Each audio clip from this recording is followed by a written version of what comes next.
Bismillahirrahmanirrahim. Assalamualaikum warahmatullahi wabarakatuh. Selamat pagi anak-anak ibu semuanya. Semoga anak ibu dan sekeluarga dalam keadaan sehat walafiat dan diberikan Allah rezeki yang berkah. Amin ya rabbal alamin.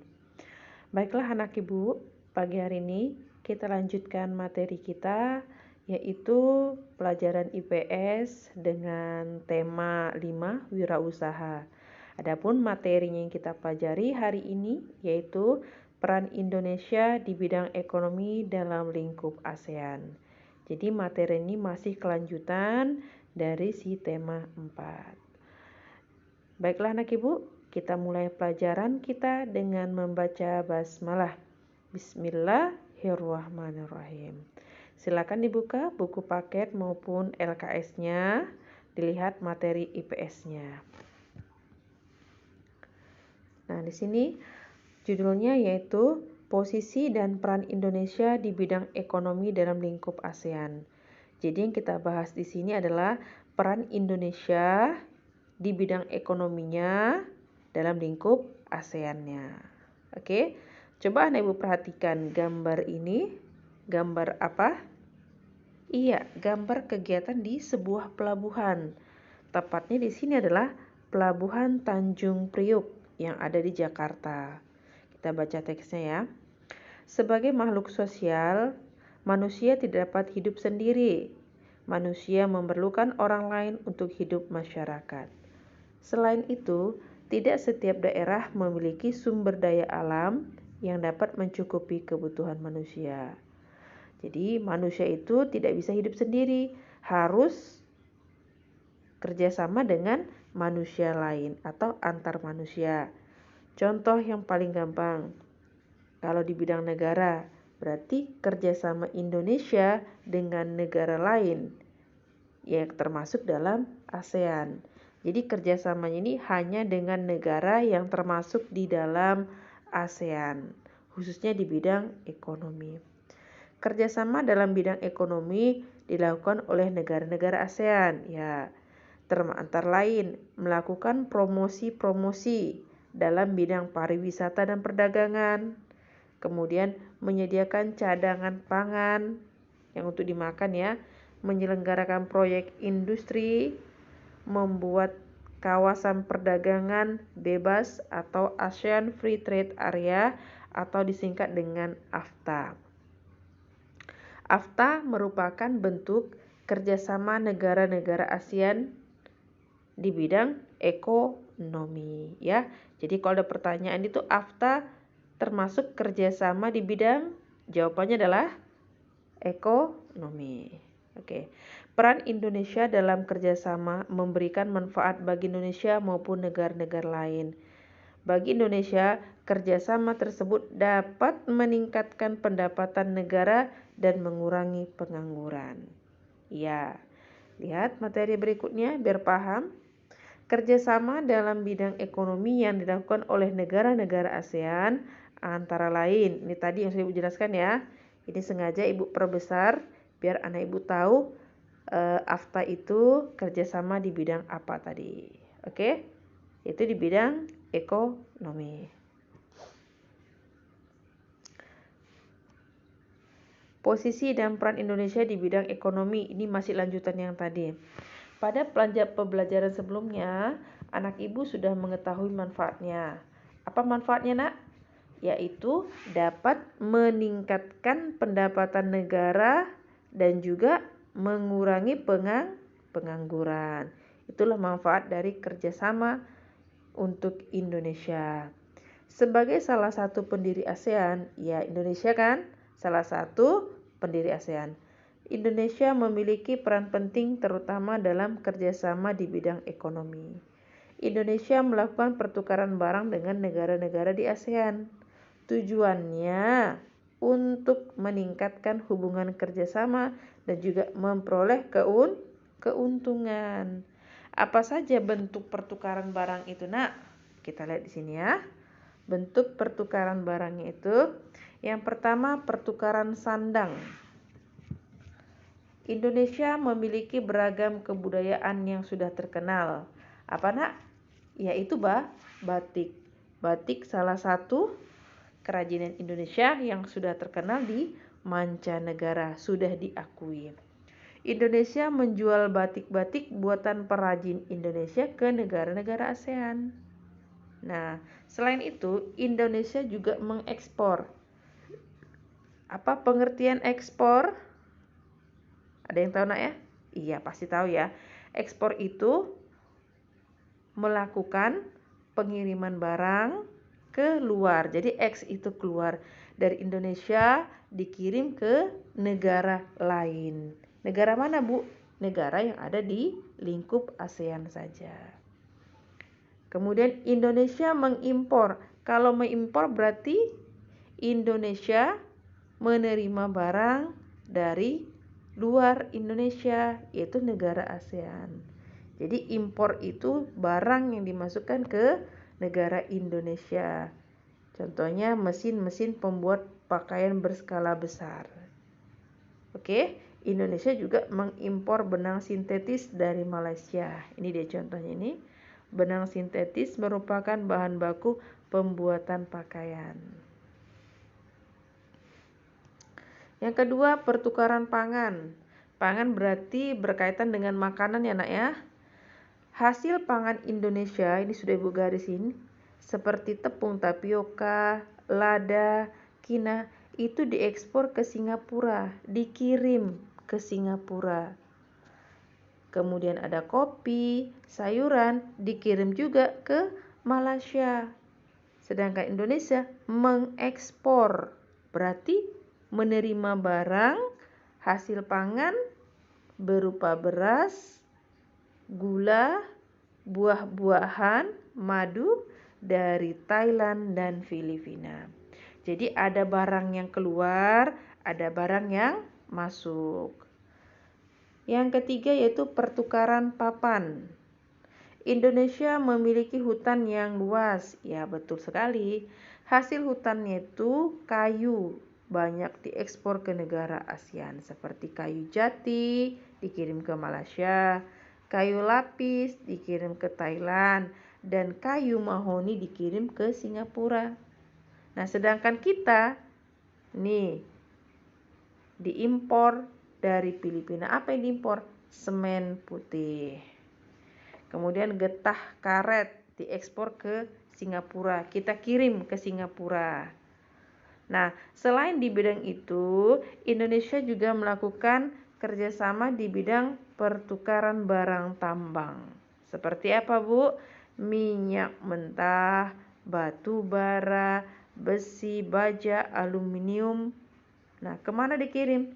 Ke Malaysia dan Singapura. Nah, jadi itu dia ekspor impor yang termasuk pertukaran yang dilakukan oleh Indonesia dengan negara-negara ASEAN. Nah, tadi ekspor ya. Indonesia memiliki peran yang cukup penting dalam kegiatan ekspor impor di kawasan ASEAN. Indonesia memiliki sumber daya alam yang cukup melimpah. Iya, negara Indonesia adalah negara yang sangat kaya, nak ya. Indonesia termasuk negara yang mengekspor barang ke negara lain. Indonesia juga mengimpor barang dari negara lain. Ada beragam barang atau komoditas ekspor Indonesia. Apa saja barang yang kita ekspor? Nah, kita lihat berikut ini.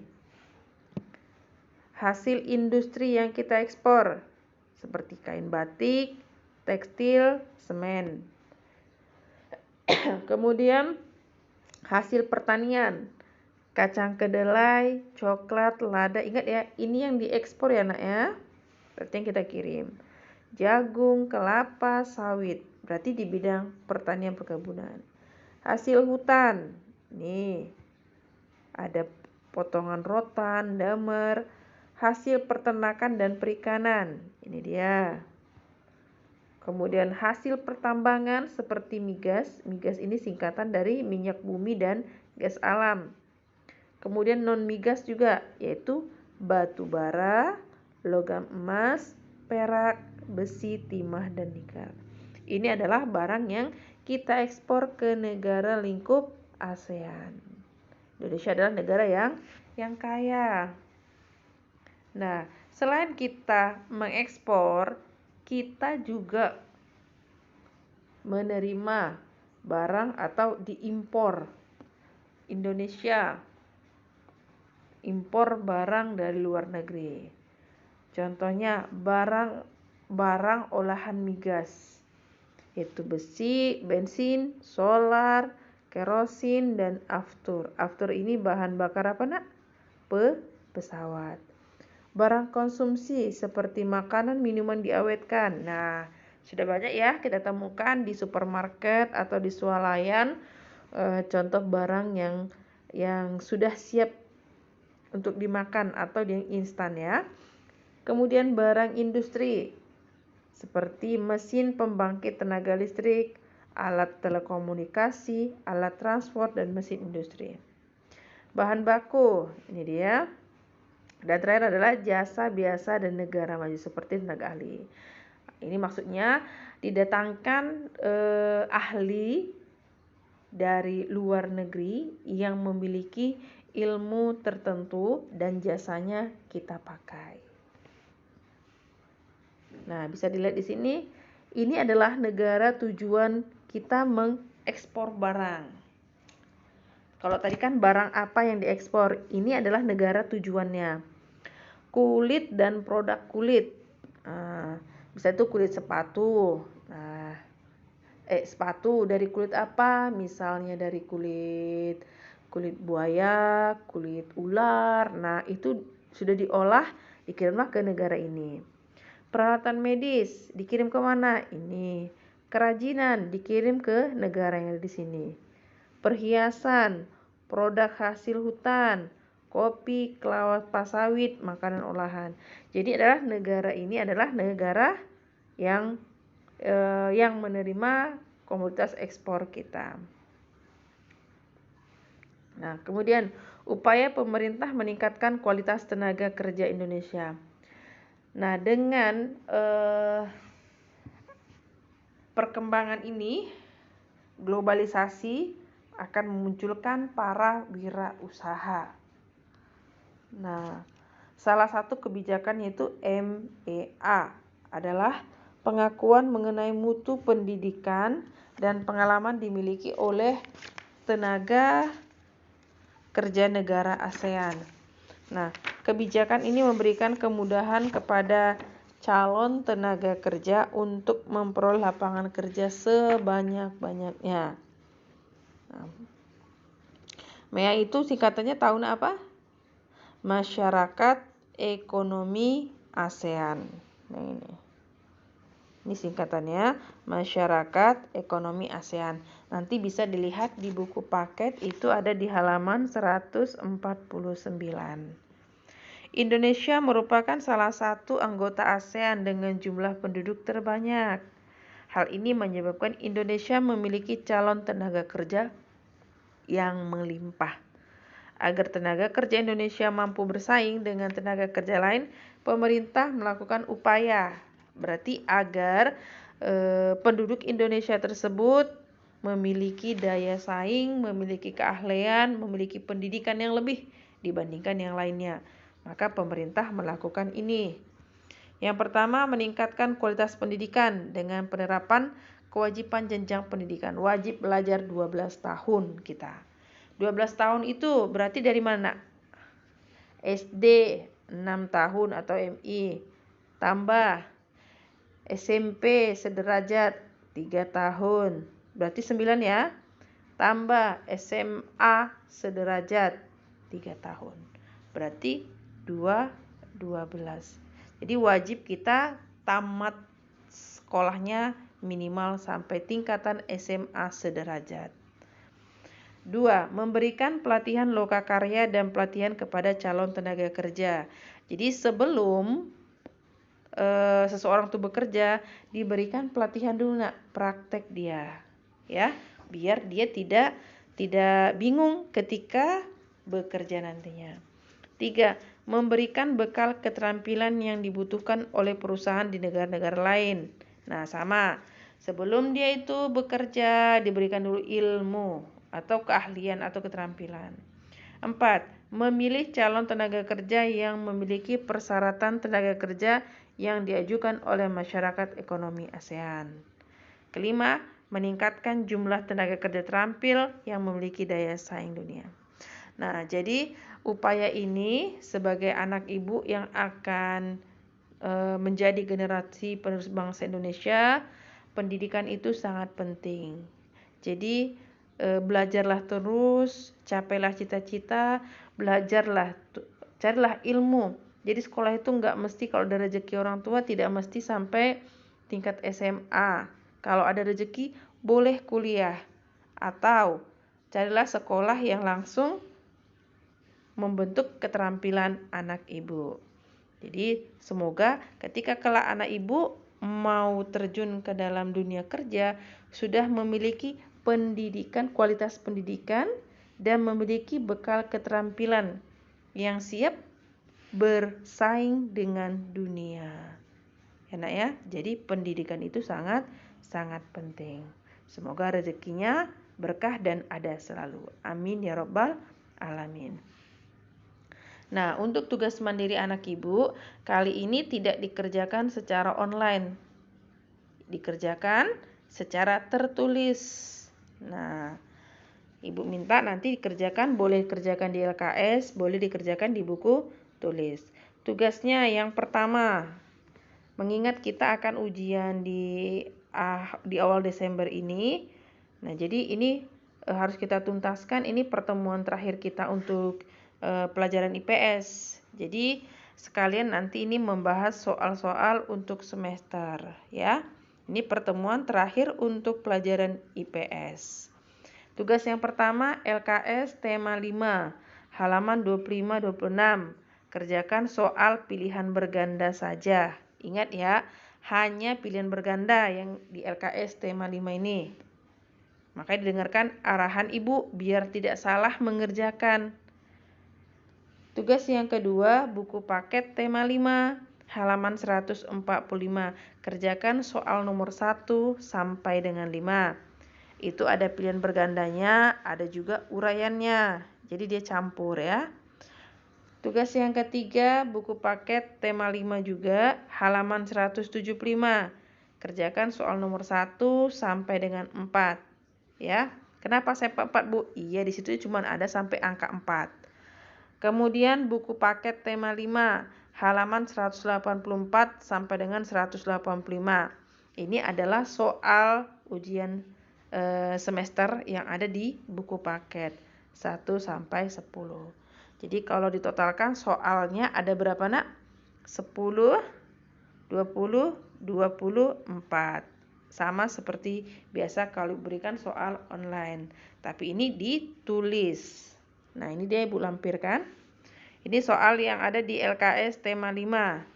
Yang Ibu bulatin tanda-tanda merah, berarti itu yang dikerjakan. Ya. Ini dia halaman 25 dan 26. Ini halaman 25 dan 26. Kemudian buku paket tema 5 halaman 145. Bisa dilihat ya. Nomor 1, 2 itu pilihan berganda. Nomor 3, nah ini uraian, 4 uraian, 5 uraian. Berikutnya tema 5 paket juga halaman 175. Ini tadi yang 4 soal. Kenapa 4 soal, Bu? Lihat nomor 1 uraian, nomor 2 uraian, 3 uraian, 4. 4 ini dia 4A, 4B. Jadi sebenarnya 5 juga. 1, 2, 3, 4, 5 ya. 4A, 4B. Jadi soalnya sebenarnya semuanya 25. Dan yang terakhir ini buku paket tema 5 halaman 184. Yang dikerjakan itu adalah yang muatan IPS. Yang tidak IPS-nya tidak usah dikerjakan karena ini pelajaran IPS-nya. Ya, ini dia 2 soal, dilanjutkan di sini. 3, 4, 5, 6, 7, 8, 9, 10. Jadi 10 soal yang ini tidak usah ikut. Ya. Jadi nomor 1 sampai 10 ini adalah soal penilaian akhir semester yang ada di buku paket. Jadi jumlah tugas mandiri Bu ada 25. Sama seperti online seperti biasa ya. Nah, jadi ibu minta kepada anak ibu, kerjakanlah tugas mandirinya. Tugas ini sangat berpengaruh kepada nilai rapot anak ibu. Tugas harian namanya ya nak ya. Insya Allah bila mengerjakan, nah dihitung Allah sebagai amal ibadah dan mendapat nilai kerajinan dari ibu. Karena dia sudah mengerjakan tugas. Untuk menambah atau mencari jawabannya, silahkan anak ibu pelajari kembali buku paket maupun buku LKS-nya.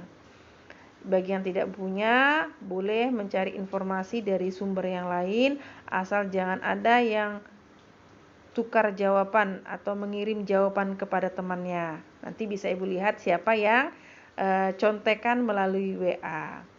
Mudah-mudahan anak ibu semuanya adalah anak yang jujur. Ibu yakin mengerjakan tugasnya dengan amanah, walaupun tidak ada ibu di hadapan anak ibu semuanya. Insya Allah anak ibu itu orangnya amanah semuanya. Ya nak ya. Itu saja. Mohon maaf kalau dalam penyampaian ibu kurang tepat atau ada yang tidak berkenan di hati anak ibu. Ibu mohon maaf. Kita tutup seperti biasa. Ini pengiriman tugasnya chat pribadi ke ibu paling lama pukul 10 malam. Besok paginya baru akan ada pengiriman daftar kehadiran. Itu saja nak. Kita tutup dengan melapaskan hamdalah. Alhamdulillahirabbil alamin. Ibu tutup dengan salam. Assalamualaikum warahmatullahi wabarakatuh.